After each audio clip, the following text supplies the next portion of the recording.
शुक्लां ब्रह्मविचारसारपरमामाद्यां जगद्व्यापिनीं वीणापुस्तकधारिणीमभयदां जाड्यान्धकारापगाम् हस्ते स्फाटिकमालिकां विदधतीं पद्मासने संस्थितां वन्दे तां परमेश्वरीं भगवतीं बुद्धिप्रदां शारदां।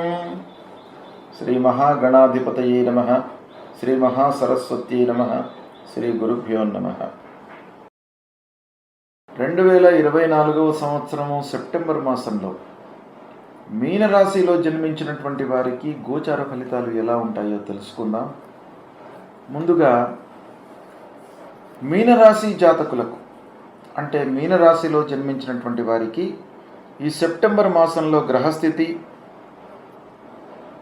16వ తారీఖు వరకు సూర్యుడు 6వ స్థానంలో సంచరిస్తున్నాడు, అనుకూలంగా ఉన్నాడు. తదనంతరం 7వ స్థానంలోకి ప్రవేశిస్తున్నాడు, ప్రతికూలంగా ఉన్నాడు. కుజుడు ముఖ్యంగా అర్ధాష్టమ స్థానంలో సంచరిస్తున్నాడు, కుజుడు ప్రతికూలంగా ఉన్నాడు. ఇక బుధుడు 7వ 8వ స్థానాలలో సంచరిస్తున్నాడు. కుజుడు అనుకూలంగానే ఉన్నాడు. గురువు 3వ స్థానంలో సంచరిస్తున్నాడు, బాధక స్థానంలో సంచరిస్తున్నాడు. గురువు ప్రతికూలంగా ఉన్నాడు. శుక్రుడు 8వ భాగ్యస్థానాలలో సంచరిస్తున్నాడు, అంటే శుక్రుడి యొక్క సంచారము అనుకూలంగా ఉంది. శనీశ్వరుడు 12వ స్థానంలో సంచరిస్తున్నాడు. శని బాగా లేడు.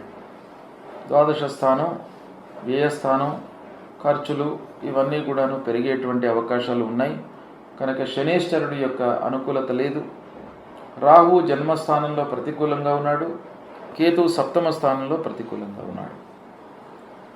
ఈ విధంగా మీనరాశిలో జన్మించినటువంటి వారికి ఈ సెప్టెంబర్ మాసంలో మెజారిటీ గ్రహాలు, ఎక్కువ గ్రహాలు ప్రతికూలంగానే ఉన్నాయి. కనుక మీనరాశి వారికి ఓవరాల్గా చూసినట్టయితే ఈ మాసంలో గ్రహస్థితి ప్రతికూలంగానే ఉంది. ప్రతికూల ఫలితాలే ఎక్కువ మోతాదులో కలిగేటువంటి అవకాశాలు ఉన్నాయి. కనుక మనం ఏం చేయాలి? జాగ్రత్తగా నిర్ణయాలు తీసుకోవాలి. జాగ్రత్త అంటే ప్రతి విషయాన్ని చేసే ముందు, ప్రారంభించే ముందు 1కి 4 సార్లు ఆలోచించడం. ఈ పని చేస్తే మనకు ఫలితం ఎలా ఉంటుంది, ఏ కార్నర్స్ నుంచి మనకు ఇబ్బందులు రాబోతున్నాయి, ఏ కార్నర్స్ నుంచి మనకు ఆటంకాలు వస్తాయి, తద్వారా ఎన్ని రోజులు మనకు ఆలస్యమయ్యే అవకాశాలు ఉన్నాయి, ఎంత నష్టం జరిగే అవకాశం ఉంది, మనకు తోచిన మేర మనము ఆలోచించి ప్రారంభించడం మంచిది. అది తప్పకుండా మీరు ఈ మాసంలో చేయాలి. ఇక ఇలా గ్రహస్థితి ఉన్నప్పుడు ఇంటి వాతావరణం మీకు బాగా ఉండాలి. ఇంటిలో భార్య అనుకూలంగా ఉండడము, మీకు భార్య అనేకమైనటువంటి సూచనలు చేస్తుంటారు. అంటే ప్రపంచంలో మనకు బయట ప్రపంచంలో ఇబ్బందులు ఉన్నప్పుడు తప్పకుండా భార్య, పిల్లలు, కుటుంబ పెద్దల యొక్క సహాయ సహకారాలు ఉండాలి. ఉన్నట్టయితే మీరు అన్నిటినీ కూడాను మర్చిపోతారు. మర్చిపోయి మళ్ళీ ఒక సవ్యమైనటువంటి స్థితి లోపల మీరు ఆలోచించే అవకాశాలు ఉంటాయి. కాబట్టి ఈ శుక్రుడి యొక్క అనుకూలత మట్టుకు ఈ మాసంలో ఉంది మీకు. కనుక ఇంటి వాతావరణం మీకు సపోర్టింగ్గానే ఉంది. అది ఒక శుభ సూచకం. భార్య పిల్లలతో సంతృప్తిగా గడుపుతారు. వారి యొక్క సూచనలు మీకు చాలా పనులలో సాఫల్యాన్ని ఇస్తాయి. ఇక వ్యాపారస్తుల విషయం ఆలోచించినట్టయితే వ్యాపారము లాభసాటిగానే కొనసాగుతుంది. 1-2 వారాలలో కొంత ఇబ్బంది ఉన్నప్పటికీ 3-4 వారాలలో వ్యాపారము సజావుగా కొనసాగుతుంది. ఇక ఉద్యోగస్తుల విషయం ఆలోచించినట్టయితే ఉద్యోగస్తులకు కొంత అనుకూలత, కొంత ప్రతికూలత ఉంది. అంటే తాత్కాలికంగా ఆఫీసులో మొదటి 2 వారాలు అనుకూలంగా ఉంటాయి, తర్వాత 2 వారాలు కొంత ప్రతికూలంగా ఉండే అవకాశం ఉంది. కాబట్టి ఉద్యోగస్తులు ఓవరాల్గా చేయవలసింది ఏంటంటే అందరితోనూ మీరు స్నేహంగా ఉండడానికి ప్రయత్నాలు చేయండి. ఎందుకంటే మనిషి సంఘజీవి. వ్యక్తికి పక్కవారు, ఎదుటివాళ్ళు, అధికారులు వీళ్ళందరి యొక్క ప్రభావం ఆయన పైన ఉంటుంది కనుక చేయవలసిన కర్తవ్యం ఏంటంటే అందరితోనూ కూడాను స్నేహంగా ఉండడానికై ప్రయత్నం చేయాలి. ఇక ప్రయాణాల మూలకంగా అలసట కనబడుతుంది. అంటే వృధా ప్రయాణాలు చేయవలసి వస్తాయి. తద్వారా ఆరోగ్య సమస్యలు, వృధా ఖర్చులు ఇవన్నీ కూడాను కనబడుతున్నాయి కనుక ప్రయాణాలు మీరు వాయిదా వేసుకోండి. అనవసరమైనటువంటి ప్రయాణాలను చేపట్టకండి. ఆ ప్రయాణాల విషయం లోపల కూడాను ఆలోచించండి. ఇక ఆటంకాలు కలిగే అవకాశాలు ఉన్నాయి. వృధా ఖర్చుల మూలకంగా ముఖ్యమైనటువంటి పనులు చేయడంలో కొంత ఇబ్బంది పడతారు. ఎందుకంటే ఖర్చులు ఏదో రకంగా మనకు ఫోర్స్డ్గా వెళ్ళిపోతుంటాయి. ఏదో ఒక సమస్య ముందుకు వస్తుంది, తప్పకుండా ఆ సమస్యను హ్యాండిల్ చేయవలసి వస్తుంది. తద్వారా కొంత డబ్బు ఖర్చు అవుతుంది, అది వృధా ఖర్చే అవుతుంది. దాని ప్రభావము మంచి పనులపైన, శుభకార్యాలపైన ఉంటుంది. ఆ శుభకార్యాలు మళ్ళీ చేసే సమయం లోపల మీ చేతిలో డబ్బు లేకపోవడం మూలకంగా ఆలస్యము అయ్యే అవకాశాలు ఉన్నాయి. అంతేకాకుండా రావాల్సినటువంటి డబ్బు కూడాను మీకు చేతికి సకాలంలో అందదు. తద్వారా కూడాను మీరు పనులు చేయడంలో ఆలస్యం అవుతుంది. అంతేకాకుండా రుణభారం పెరిగేటువంటి అవకాశాలు ఉన్నాయి. అంటే డబ్బు వృధా ఖర్చు అయ్యేటప్పటికీ అవసరానికి డబ్బు చేతిలో ఉండదు. ఏదో రకంగా డబ్బు మనకు అవసరం తెచ్చుకోవాలి కనుక రుణభారం పెరుగుతుంది. వ్యవసాయదారులకు కొంత సామాన్యంగా ఉన్నప్పటికీ వ్యవసాయదారులు కూడాను జాగ్రత్తగానే ఉండాలి. అనవసరమైన కలహాలు ముందుకు వచ్చే అవకాశాలు ఉన్నాయి.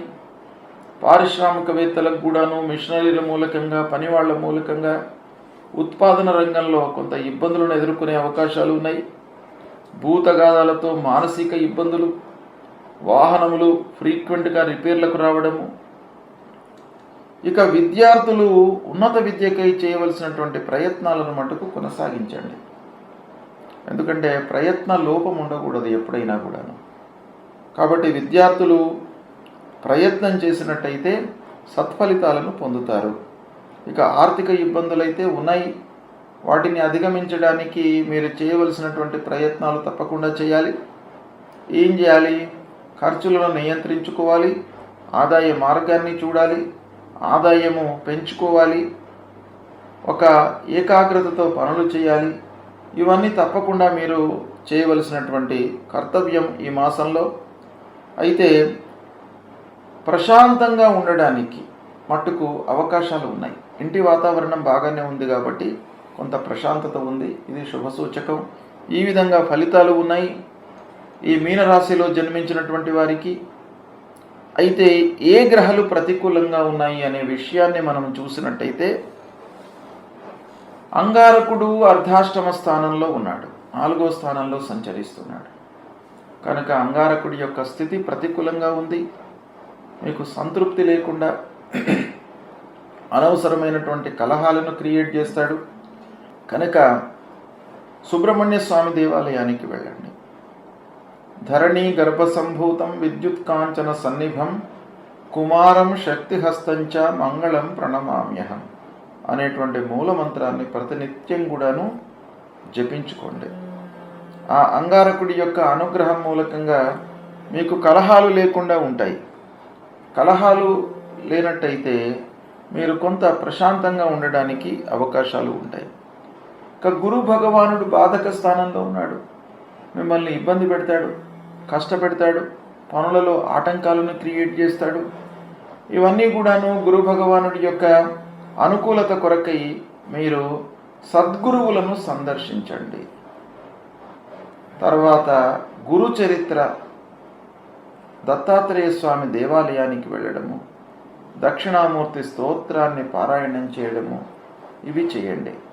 అన్నిటికంటే ముఖ్యమైనటువంటిది తల్లిదండ్రులను సేవించండి. తల్లిదండ్రులకు కావలసినటువంటి సపర్యలు చేయండి. వారి యొక్క బాగోగులను తెలుసుకోండి. వారికి ఏమి కావాలి, వాళ్ళు ఏమి కోరుతున్నారు, వాళ్ళకి ఎలాంటి ఇబ్బందులు ఉన్నాయి అనేటువంటివి చూసి వాటిని మీరు పరిష్కరించినట్టయితే ఇండైరెక్ట్గా తల్లిదండ్రుల యొక్క అనుగ్రహము, దీవెనలు మీ పైన ఉంటాయి. అది గురు భగవానుడి యొక్క అనుగ్రహానికి కారణమవుతుంది. తల్లిదండ్రులు ప్రథమ గురువులు కాబట్టి వారిని సేవించండి. తల్లిదండ్రులను సేవించినట్టయితే మీకు అన్ని గ్రహాలు కూడాను మీకు అనుకూలిస్తాయి. ఇక శనీశ్వరుడు ద్వాదశ స్థానంలో ఉన్నాడు. ద్వాదశ స్థానం ఖర్చు పెట్టిస్తుంది, అనవసరమైనటువంటి వ్యయం ముందుకు వస్తుంది, ఫోర్స్డ్గా మీరు ఖర్చు పెట్టవలసి వస్తుంది. కనుక ఆ శనికి పరిహారం చేసుకోండి. శనీశ్వరుడి యొక్క మూలమంత్రాన్ని పఠించండి. నీలాంజన సమాభాసం రవిపుత్రం యమాగ్రజం ఛాయా మార్తాండ సంభూతం తం నమామి శనైశ్చరం అనేటువంటి ఈ శనికి సంబంధించినటువంటి మూలమంత్రాన్ని ప్రతినిత్యం కూడాను పఠించండి. నవగ్రహ దేవాలయానికి వెళ్ళండి. నవగ్రహ దేవాలయంలో శనైశ్వరుడు ఉంటాడు.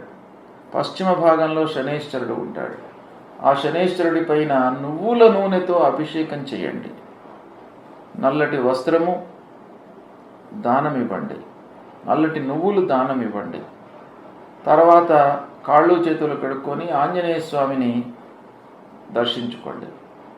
ఈ శనైశ్వరుడి యొక్క దుష్ప్రభావం దూరమవుతుంది నవగ్రహ పూజ వలన. తర్వాత ఆంజనేయ స్వామిని దర్శించడం మూలకంగా మీ లోపల మనోధైర్యం పెరుగుతుంది, బుద్ధిబలం పెరుగుతుంది, పనులపైన ఆసక్తి కలుగుతుంది. ఇక అశ్వత్థ మారుతి పూజ అంటే రాగి చెట్టుకు ప్రదక్షిణాలు చేయండి.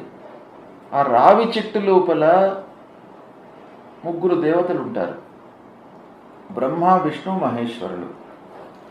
సృష్టి స్థితి లయకారకులైనటువంటి ఆ త్రిమూర్తులు ఆ రాగి చెట్టును ఆశ్రయించి ఉంటారు. కాబట్టి ఆ రాగి చెట్టును పూజించడము, ప్రదక్షిణం చేయడం మూలకంగా మీకు సత్ఫలితం కలుగుతుంది. రాహుకేతువుల విషయమై అమ్మవారిని దర్శించుకోండి.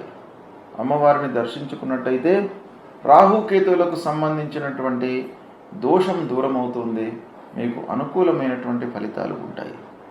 అయితే ఓవరాల్గా మనం చూసినట్టయితే ఈ మీనరాశిలో జన్మించినటువంటి వారికి శుక్రుడి యొక్క అనుకూలత ఉంది, పాక్షికంగా సూర్యుడి యొక్క అనుకూలత ఉంది, పాక్షికంగా బుధుడి యొక్క అనుకూలత ఉంది. మిగతా గ్రహాలన్నీ కూడాను ప్రతికూలంగా ఉన్నాయి. కాబట్టి ఏవి ఎలా ఉన్నప్పటికీ మీరు చేయవలసినటువంటి కర్తవ్యము భగవంతుణ్ణి, సద్గురువులను, తల్లిదండ్రులను సేవించడము, దర్శించడము, స్తోత్ర పారాయణాలు చేయడము, ఇవి చేసినట్టయితే మీకు సత్ఫలితాలు కలుగుతాయి. అన్నీ కూడాను శుభమే జరుగుతుంది.